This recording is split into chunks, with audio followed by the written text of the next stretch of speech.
Okay, thank you so much for joining us. I am Kelly Lewis, and I am so excited to be launching this new podcast for the Tourpreneur community, talking to women entrepreneurs in the travel space.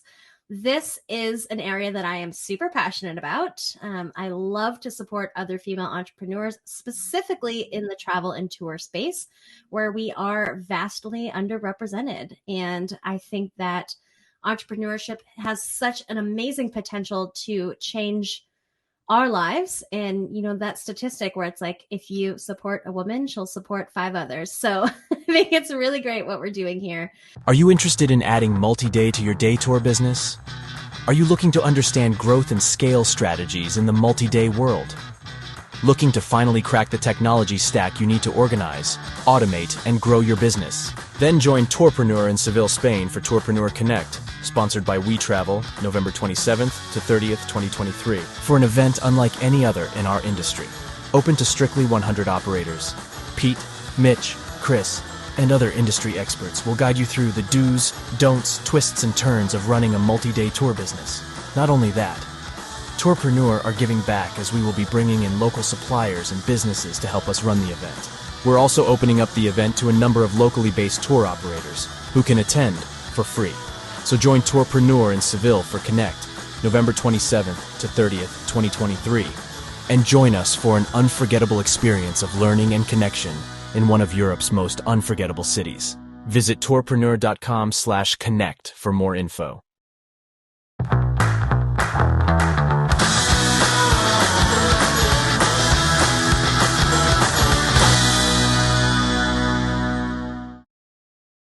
And I'm so excited to have our first guest of this season, Justa Alujiangan. I'm going to say that one more time. Justa Alujiangan of Curious on Tanzania. Justa, thank you so much for joining us today. Thank you so much. I'm super excited to be here. I think it's almost like 10 years in the making. So I'm happy to have this one-on-one conversation with you. It really is. I am so excited about it. And I was saying earlier, I just really want to know more about your business, but more specifically about you. So could you give us an introduction to you and a little bit about your background? Oh my God, where do I start? I feel like I've been going for the last 10 years. I've been going on this roller coaster. But I am Justa Alujiangan. I was born and raised in Tanzania, East Africa. I moved to the United States at the age of 12. And from the age of 12 until now, I kept on missing my home country. But while I was here in the US, my mom always embedded into us not to ever forget home. And we did everything Tanzanian in the house, including if you look at the background of my apartment, it's all Tanzanian. But she always reminded us of who we are, where we come from, and never to forget it, and always to find ways of how to give back. So I did a lot, including from like showcasing our culture, from dancing to doing a little bit of like drama, to like just going anywhere where I could be able to share more about our cultures from Tanzania and about more about their country. I was that person who was always wishing to do, because my mom was the first ambassador for us to always remember where we come from. So everything I do is because of like my mom instilled into this into us, like you must remember where you come from. And so from there, at the age of 12, moving to the United States and meeting this, like it's a melting pot of like cultures from everywhere. Like you have the Caribbeans who are coming up with various cultures. You have people from Europe. You have people from like the Philippines, let me say, from Asia. People coming from everywhere. And when you come to New York, you're able to meet all those people. So being immersed in all these various cultures, I kept on looking around and I'm like, where is Tanzania? Like, I just hear everybody saying Africa, but like Africa is a continent. It needs to be dissected and these stories need to be told. And like our mom again kept on saying to us, like, Tanzania, you have to remember your culture. I came here when I was young.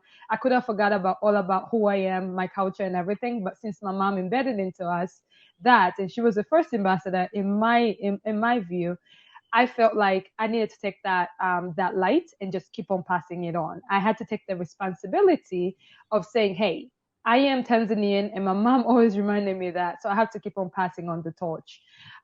So that's where like kind of like my whole curiosity kind of like comes from. I went to school and I became a clinical dietitian. I did all the way to my master's degree. And while I was studying nutrition, I always still had that quest of like, I want to give back. I thought it was into like the nonprofits, because there's a lot of nonprofits that come into Tanzania or like all over Africa. So I thought that was the journey that I wanted to take. And then I went to study nutrition. I did nursing first. And then one of my patients ended up kicking the bucket. And I was like, oh, can't be working on dead people. This is not my career. Switched it to nutrition. If you could eat, I could feed you. So like became a dietitian, a clinical dietitian, did it for almost like 5 years. And still I was working like my 9 to 5 was way too stressful, way too much work. I only had 2 weeks of vacation to be able to go back to Tanzania. I was still not fulfilling that quest of wanting to give back. And so I put nutrition on the side, and my uncle introduced me to the world of tourism and opened my eyes to the world of what, when the tourists come to Tanzania, what they see, which is the safaris, which is the beautiful Zanzibar, which is climbing Mount Kilimanjaro. But then there was still that quest of what's next, what is. When I came back, a lot of people were asking me that, like, we want to experience the country the way you know it. So then I started going back on the scratch board, like, what is. So I've always been curious. I've always wanting to know. And so that is my story of like my curiosity mixing with my mom, mixing it of wanting to find a way to contribute. I love that story as an origin story because it's such a beautiful testament to your identity, finding and discovering and sharing your identity. And also, it's very clear you are driven by a need to give back. Like even choosing nursing and dietitian as professions, I think it makes perfect sense. So when did you start Curious on Tanzania officially? I think I started it almost like maybe I think it's 10 years now. Like I remember when I came to the Women's Travel Fest, that was my first festival, like a travel festival that I went to, and I only had like small information. But then I had to prove a point. Like, listen, I'm gonna go into the travel industry. Let me just present myself, whatever I have, and see where it's gonna go. So I think it's been almost like 10 years, you could say. And how did the business evolve over the past 10 years? Wow, there's a lot of pivots. There's a lot of learning curves, which sometimes I'm like, what am I getting myself into? The first was acceptancy. Just being able to accept that I'm gonna lead this boat and I have to put all my energy into leading the ship. And just blocking out all the noise, because I did have even up to family members, some family members extended, who were saying, why are you showcasing the country like that? Why are you talking about this? Why are you showcasing this culture like this? You are not supposed to do that. You are not supposed to do this. But I had to find a way of kind of like, still had to follow my intuition. And I still had to kind of insist, because there was this craving of that I had that was built all the way from my mom. I had to fulfill it, and I couldn't ignore it. But there was a lot of sayings on the back end, which I had to kind of block off all that noise. And by me immersing myself into the different groups that had like travel related to it, or like business related to it, that kind of gave me that energy of wanting to seek more and continuing more on building onto that quest of learning about the travel industry, because I did not know the travel industry existed at all. So like even the festivals and everything like that at that time, like let me say almost like 12 years or like 10 years ago, it was not even there. So you're working from scratch. And then the base that I had was when my uncle introduced me to the tourism industry and made it very clear the Tanzanian tourism industry is basically safaris and Zanzibar. And that's the product that was being sold. And that's the product that's actually still being sold. and leaving out, which is almost like within the country, it's probably like 5 to 10% of the country what it has to offer, but then there's that 90% of experiences that I feel like is not being offered. And when I listen to my audience and the people who actually wanted to come with me on the trips, that's what they were seeking. So it's very much, I'm learning every single day. Even until now, I'm still kind of like building and learning, because when you work with something where it's a plain surface and you have to build from that, you literally have to be a student, continuously being a student. So I think I've always been a student, and I'm always going to be a student of wanting to know more about tourism. And then from there, hopefully I could become a teacher to help others to just make that curve a little bit better. I really love what you said in everything that you just said, but I'm really thankful that you shared, that you had to get past the naysayers and people who were saying like, well, why would you do this, right? If Tanzania is known for Zanzibar and safari, why not just leave it there?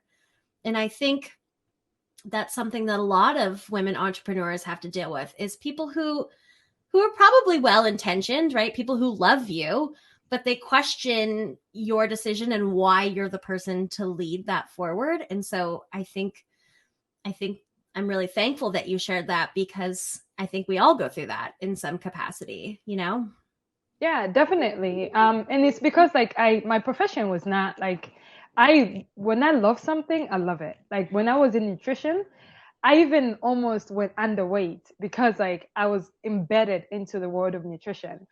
So like me being able to just leave it, I think some people were not ready to accept that now I want to like turn my career, like leave my first career, entering into my second career, which is very unknown. But people did not know. People did not, like, they were not ready to accept it. Now is when they say, oh my God, I want to do what you do. I'm like, you have no clue what I do. So it's those things where sometimes as an entrepreneur, you just have to listen to your intuition, and you just have to be around the people, or surround yourself with the people who help you to get to that next level. Not even the farthest level, but like that next level. So yeah. And you just have to refine the process, right? Like running a mm-hmm. business is like creating a recipe, and you just kind of figure out what your methodology is, I would love to hear more about some of the experiences that you really like to showcase in Tanzania for your guests, just to help them better understand the culture and the country. Oh wow, there's so many experiences, but one of my favorite experiences is the culinary tours that we do. So that is done in Zanzibar, or sometimes we do it. It could be done in my village, which I like taking people to my village. And then because like in my village, everybody knows us, so like it's a really immersive experiences, and like majority of our experiences are very immersive, as you would say. But the culinary experiences in Zanzibar is like actually one of my favorite, because I get to eat because I'm an eater. um, from learning about the spices, to walking into the various like villages where the spice farms are, and picking up the actual spices, or going to the markets right next door to it to be able to buy the spices, taking, after learning about those spices, how they grow from its roots, or the leaves or the seeds, to taking those spices, and going to a nearby what is it? It's almost like a kitchen, like an outdoor kitchen. And then from there, using the spices to incorporate it into the various ingredients or the various foods, and you actually get to smell as you grind it, as you do everything, you get to see how everything is made, up to the point of you taking your spoon and just biting into that food that you made yourself. That is an experience of like, it's really like it takes you through the whole journey. And especially, let me say, for example, a person who's coming from the United States, where you don't even know, like for example, cassava, which is, or they call it juca, which is a root vegetable, you have no clue how it's grown. how it's cooked, how can you incorporate the various seasonings into it to make it into like a dish. When you go in just like 2 hours or so, you could learn so much about the various foods that are available. And then when you come back, you could go to either like a Caribbean market or like anywhere where you could find these foods, and you could cook it for like your family. I feel like that's one of like culinary classes or cooking classes are one of the best experiences that you could ever go on. Absolutely. Yeah. And I actually just I just bought into a business where we want to kind of like advance the culinary experiences in Zanzibar. So I bought portion of the farm. That's so exciting. No, and I Yeah. love it. And like, I want to go to your village. I'm loving, like, I think it's so powerful when you can showcase a place that only you know in the way that you know it, right? Because each of us have different perspectives. And there are a lot of people from Tanzania, of course, but no one that has your lived and learned experience. Oh yeah, definitely. In my village, my dad lived in my village. He like even my dad was 25 years older than my mom. So when we moved to the United States, my dad ended up staying in a village. And we always wondered, like, why is my dad in a village and my mom in the US? But my dad died before the pandemic, which was 2 years ago. And every single year before he passed away, it was almost like a must. You must go see your dad, and my mom would send us off. You must go straight to the village. And when we got to the village, my dad would send us off again. He's like, you have to go say hello to all of your neighbors. So we will go to all of our neighbors, and you always have to take them a gift. Sometimes it's sugar, sometimes it's like rice, sometimes it's like all the commodities, because sometimes all the way deep down in the village, maybe somebody has not easy access, especially when they're older, they don't have access to go pick it up and bring it. But when you come, you never come empty handed. So my dad, the last 2 years, he was not able to walk to go there, but he would send us again to go. So we used to go from neighbor to neighbor to neighbor, say hello to all of them, say who we are, the kids of, like Mr. Alujiangan, we are here to greet you, and we got this for you. But that giving the gifts, it was almost like, this is what we harvested from where we are, and we are coming to present this to you. So at least you get also to celebrate our harvests. And then vice versa, when we go to visit them, if they grew like any beans or bananas or anything that they planted themselves, they will share that as gifts back to us. So we'll take it home. That's what we'll be able to eat. But by doing that, my father had the intention of like, never forget where you come from, and also your connection with your community. You always have to stay connected with your community.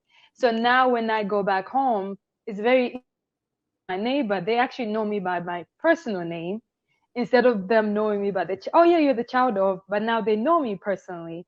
And that generation of like me, like right now, like last month I was in my village. I don't have to wait for my mom to be able to go to my village, or my dad who passed away. I don't have to cut off that connection because I have my own connection now. So that's how like both of our parents kind of like had us still embedded in there. So now when the guests come to visit or when they travel with us, it's like we already had that built-in connection, and I already know like all of our neighbors of neighbors of neighbors. We all know them, and it makes it an easier way to kind of be able to immerse yourself within like our culture. So that's how the full circle is like. That is so beautiful. I love that so much.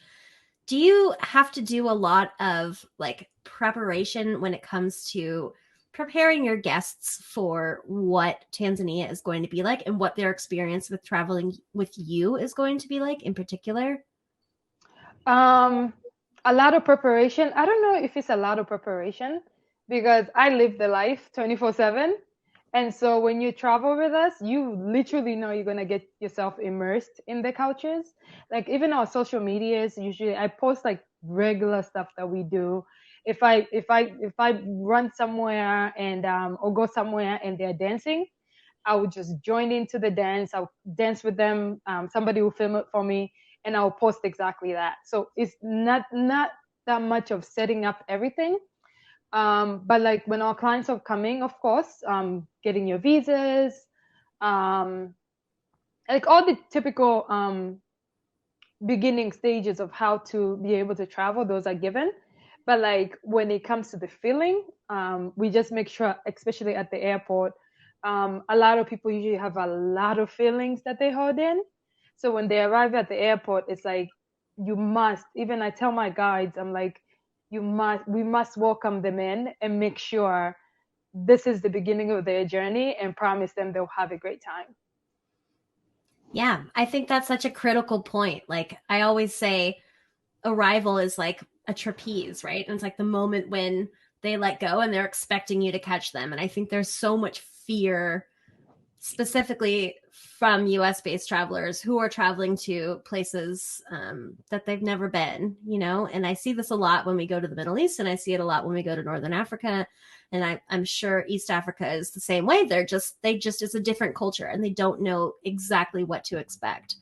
But, Oh you know, yeah, oh yeah. A lot of people. I mean, even for me, when I first made my official first trip to go back to Tanzania, because I think we probably had like 10 years in between of not traveling back home. But that first initial visit, we had, I think I probably had 15 people waiting for us at the airport. But this is typical of Africa. When people are arriving, everybody goes to the airport to pick them up. When you're exiting, everybody's at the airport to wait for you. So those are the same measures that we take when we are receiving people. Like if I'm able to make it at the airport and say hello, because I'm like in Tanzania 75% of the time, and most of the high season, I'm usually in Tanzania. So I could be able to make that, hey, welcome, and then they take them off and go without team and everything. But like, because that's the same experience that I got, or I keep on getting, and I know how it makes me feel. So travel has a lot to do with how you feel. So if you feel a certain way, trust me, especially when you're a small like entrepreneur, a small business, you want to make sure you pass that feeling on to your guest. A good feeling, of course.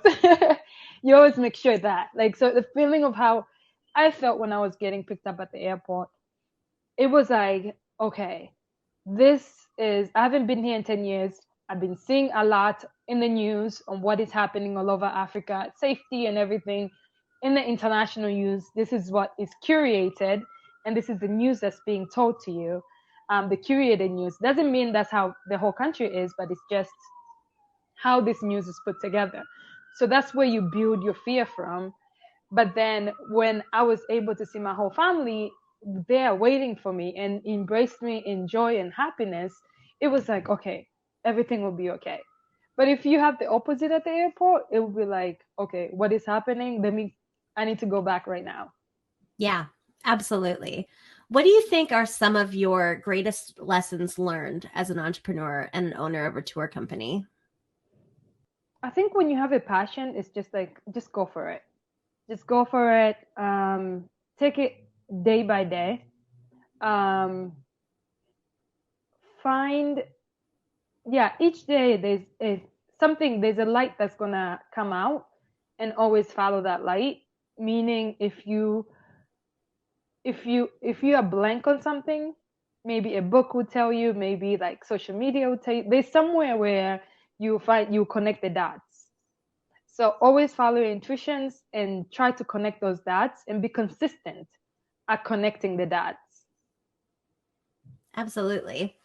So tell us how the business has grown over this past decade, because I've just been watching you from afar, just shining in all of your glory. And I'd love to hear, like, I know where you started and where you are now. So I'd love to hear about the growth that you've experienced over the past 10 years. So it's a huge learning curve. The learning curve, because sometimes it's like from the exposure from 10 years ago to what is right now, with the information that's available, if you compare the decade, it's like it's not fair. I wish I was starting my business right now. But like the first 5 years, it was a lot of learning and trying to see what works. So in terms of, let me say, in terms of like getting clients and being able to find the proper platform to use for in terms of like managing the clients, how they're paying their payments, like all these logistics when it comes to handling the customer on the beginning portion. That's a whole business in itself, and it's it requires its own it requires its own kind of like learning from there. Then for me, for us, like we also have the operations and curations of trips. And sometimes, like, yes, we do use some of the trips that are provided, but then we always have to create a lot of trips from ground up. So finding staffing, finding creatives, finding like all these logistics, all of that had to come into place. And by almost like year 10, now we kind of have like a better understanding of how business should run smoothly, and how I could almost like be in the background and just let it run the way it's supposed to run. But it took almost that period of time. Totally. I look back at some of the first tours that Damesley ran, and I just am like, oh God, it's so embarrassing when I think about things, right? Because you learn as you go, and you can't get it right in the beginning, you know? No, you can't get it right. And there was like, for example, one of the things when I was speaking to some of the clients, I'll send them itineraries and they just run off with it. And I'm left, like, I just spent how many hours creating your itinerary, and now you're telling me you're not gonna go. But 2 minutes, maybe like a month later, I see you using the same exact itinerary and you're going throughout the trip. And then sometimes they end up calling me while they're in the country. They're like, oh, so how did we get this? And I'm like, So it's definitely a learning curve. It's definitely, you have to put some policies in between. You have to know how, whenever I fall, I always think of a way, how do I make this experience better? So I always kind of go back, and I think failures are always good, because there's always ways of how to make yourself look better and just like keep on continuing on. Yeah. And it's always an opportunity for you to discover your special sauce, like how you do what you do, who you do it for, why you do it, and what sets you apart from everyone else. So, you know, failure is just a part of it. It's never really a failure. It's just a step. It's completely just a step. There's so many steps. There's some nights where I used to come back home and just bawl crying, and I'm like, what the hell am I doing? Or sometimes like I go on because I like checking everything. So we'll go on a safari and I'm there by myself and I'm like, oh my God, what am I doing here? Or we would drive up like in the middle of nowhere at like a camp somewhere, and I'm the only female there, and I'm like, what am I doing here? This is crazy. Am I supposed to be here? But then again, you just always remember the reason why you're doing this. You have to go through it, so somebody else, it makes it easier for them, because it might be their first and maybe their only time they're going there. So you always have to make sure that you know what they will expect, so you're able to let them know about it. And and so they don't end up in the same mistakes as you. That's why you're there. You're there to kind of make sure everything is smooth, everything goes nicely. So you have to do the work as a tour operator or as a DMC. Like, I have to know. Like, I could take you through an experience with my client. I'm here, like, for example, if I'm here in New York and my client is traveling right now, I know exactly what they're going to go through all the way through. I even probably know all the guides behind. I even know probably the chef, and I probably have the contacts of the chef that I could be able to contact and be like, hey, my client is not feeling good. Can you be able to surprise them with this and this and that? And out of nowhere, the guests would think it's just magic happening. But then it's because I have that personal touch in the back. It kind of is magic, right? Yeah. It kind of is. And that's how it should feel. You know, you want your guests to feel like they're having a special, unique experience that only you could give them. And oh yeah, definitely. It's between that, or if I have to use Swahili, or if I have to use my other 4 languages that I know, I take advantage of everything. As you should, absolutely. Did you know Tourpreneur also has a Facebook community of over 7,000 tour operators? If you are not a member, then search for Tourpreneur on Facebook and join a thriving community of tour operators and other travel professionals, all of whom learn from each other as well as from Chris, Mitch, Pete, and many other industry experts. By becoming a member, you will be notified first of any events, meetups, and exclusive content. Join the Tourpreneur community today. Facebook.com/group/Tourpreneur. So, what is your vision for Curious on Tanzania for the next 10 years? Within the tourism industry, we spend almost like more than 60% of the income towards accommodations.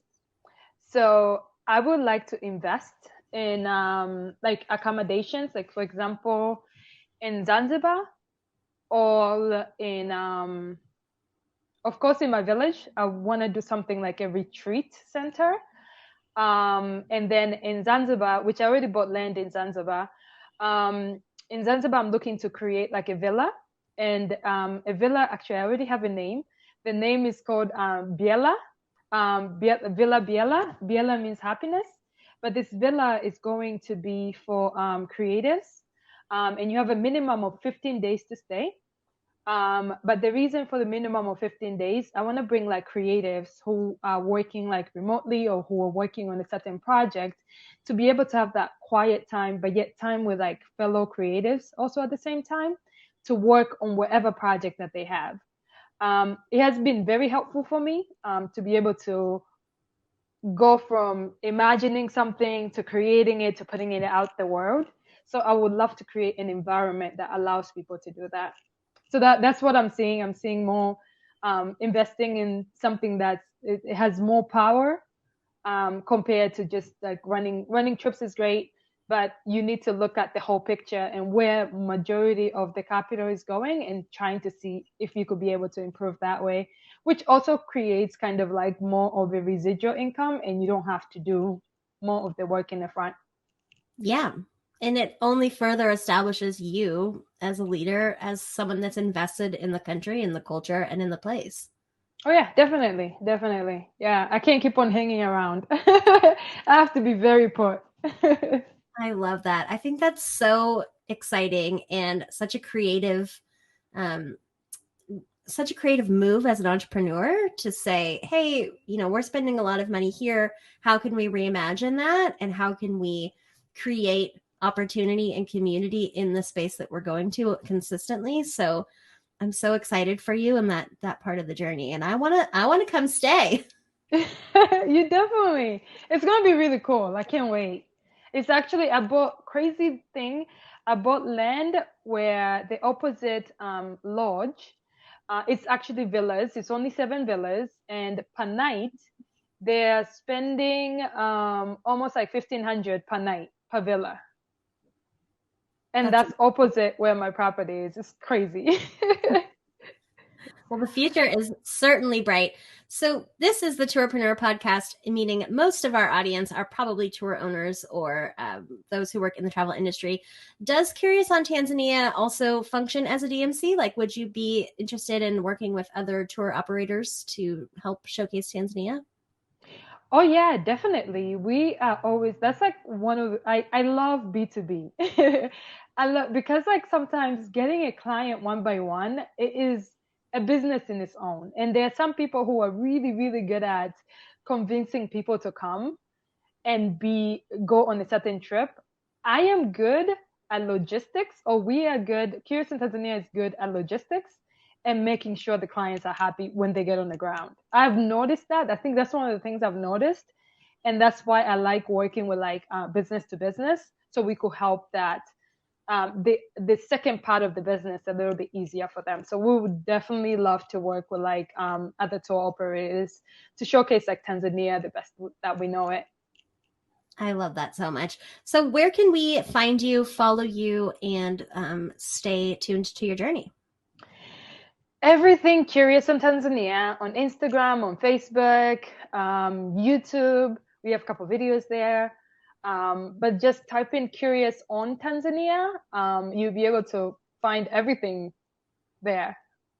I love it. If you're curious on Tanzania, you know where to go. Exactly. Justa, thank you so much for this conversation and for being so open and vulnerable and sharing your story with us. I am so excited to watch the next 10 years of your journey and to see where you go from here. Oh yeah, and I always have like one thing that I actually it's a song that I always leave either with my clients before they leave, or like sometimes when I speak, I always like kind of like sing it. So I'll sing it for you guys, and then I'll share what it means. So the song goes, Museno ndigamba muchi kubencha njivamu abange badisukira kochi kubencha njivamu wange. So the song is, in this world, what am I doing? In this world, how do I want to be remembered? In this world, what am I doing? And this is a song I sing almost like every morning, just to remind me. I learned it when I went to school in Uganda, actually. But it was just it's a reminder to say, what am I doing in this world? And how do I want to be remembered? So for me, when I exit, it's like they're gonna be like, oh, she loved Tanzania. That's how I want to be remembered. So always keep that in mind. What do you want to be remembered for, and do exactly that. So when you exit out of here, that's exactly how people remember you. Oof. That almost got me in tears. That was so beautiful. Thank you so much. What a perfect way to end this conversation. Justa, thank you for your time today, and we will see you next time on the Tourpreneur podcast. Thank you.